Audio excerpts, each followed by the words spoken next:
every role of the ensemble because you can go in at any time for anybody on any given day. Pati blocking dapat Pati alam mo. blocking, choreography, costume changes, entrances, exits. That's a cool job to have. I want that job. Because it's a mental challenge. Kung hindi ka mabuang, ewan ko na. You know? It can drive you insane. But can you imagine the mental challenge of it? It's delicious, isn't it? It's wow, parang sarap yun, ano? Because if you're only doing one role, then you have to find ways and means to keep you from getting bored. How many months did you before you felt that the role that you really fit in to the role? I felt that I hit my stride. I think it was 9 months into it. 9 months. 9 months. That's when I felt vocally healthy. And well, it was summertime, so it was warmer. I was happier. And I think, and I had already won my Olivier. So parang the pressure's off. I can just do my job. How do you get into character?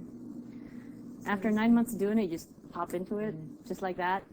But when you're starting out, you have to figure out, and I had no roadmap. I had no clue how to get into character. Easiest answers, you just do. You just tried, I guess, to find stuff that happens in your life to compare or relate. First, all throughout, to figure out who this person is. You do. And then you try to compare. You look at a script. Magbasa ka ng script from cover to cover, reading it like a book. And then later on, you get more and more specific. You start to, talagang kailangang suriin talaga every line to figure out who this person is. And I was very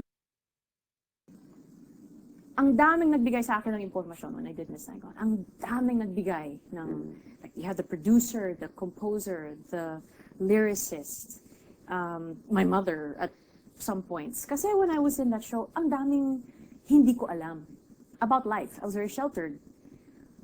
Wala akong alam sa pag-ibig. Wala akong alam sa pag-ibig. She was a prostitute pala. And I'm like, what? And I didn't know anything about this. So, paano ko gagawin to? Hindi nga ako nagka-boyfriend, maghahalik akong tita. I have to do this. Yeah, how did that go? How did that go? Not very well the first time, but after a while, the director actually had to demonstrate what I had to do. And it's a guy. Pinalikan niya yung guy? No, but there was a scene kasi that parang nasa kama. There's a moving bed. Right. You know? There's a moving bed, and so this bed moves. And I'm supposed to be on the bed after having had sex. I didn't know what that was. I was just like sitting there. Nakaupo na ako dun. So the director said, alis ka nga dyan. Alis ka dyan. He got on the bed. And so told the pianist, play. Demonstrated what he wanted me to do. Oh my God. It was awesome. Great. It was great.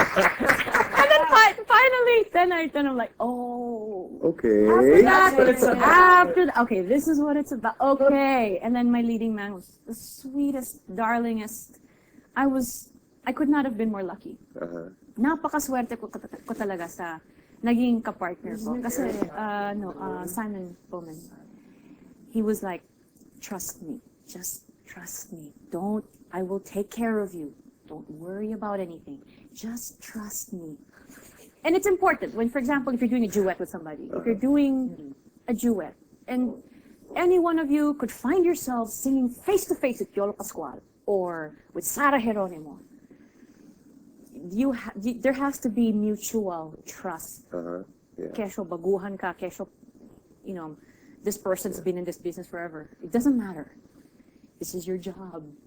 There has to be mutual respect and trust, regardless of who you're singing with. Kailangan yun eh. Kasi minsan, you'll have a partner who will solo fly. Bahala ka dyan. Bahala ka dyan sa buhay mo. And it's awful. I've had to perform with Chris's who don't look me in the eye. They look parang beside my head. And saan ka Obliquely or something, no? Yeah, parang Walang hindi tumatama. contact, oo. There's no contact. Oo. So I'm like, you know, and it's How many musicals have you done? all in all, Yeah. no naman. I'm still young. Pwede ba? I've done The King and I, Fiddler, Annie, Sound of Music. They're playing our song. Let me see. Les Mis, Saigon. Les Mis, Saigon, Les Mis, Saigon, Les Mis, Saigon. Enough times. There, about maybe 10. What was your 15. favorite? Oh. Iba-iba. Iba-iba. Well, top three. Miss Saigon, of course. Uh-huh. I got my biggest Baptism of break Fire there. mo yun, Baptism of Fire. Uh-huh. And it'll always be special kasi na-recognize din ng mga Pilipino bilang mga artists Right. na hindi lang chambermaids or chauffeurs or waiters or anything. Na parang, uy, it was the first time. And I remember there being so much support from OPM, from Organization ng Pilipino Mga Right, Awit. I remember there being so much support because it was Celeste Legaspi who told me about the auditions in the first place Right, for Saigon. And there was so much support from so many different Filipino singers and other artists when we were leaving. Na our prayers are with you. We were, parang we were sent off with so much love Uh-huh. and with so much hope, Uh-huh. you know, and we didn't want to let anybody down, and hopefully we didn't. We felt a responsibility, but at the same time, we felt that it was an opportunity that we had to seize. Mhm. Yeah. Na napakalaking pagkakataon ito. Hindi lang para sa amin bilang individual artists, kundi bilang para May sa lahat ng national mga ano eh, di Pilipino. ba? There's national pride Right, involved yeah. and national responsibility Parang ang Manny Pacquiao eh.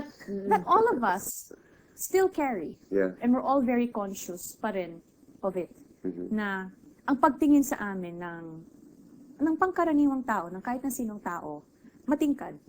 Na parang iba yung respeto. Did you feel It's that? different. Did you feel that because the cast was Filipino, they actually made a big deal about Filipino singers now when you got to London? Yeah. Parang They did. they're so talented. This race is so talented and all of that, di ba? Yeah, and so when they cast the show in New York, karamihan sa mga naging kasama ko doon, Pilipino rin. Mhm. I mean, you'll have Japanese, you'll have Korean, but for the most part, marami pa rin, majority pa rin Filipino. Even in Germany, di ba? In Stockholm, Germany, Filipino. Amsterdam, Yeah, Filipino mga ano.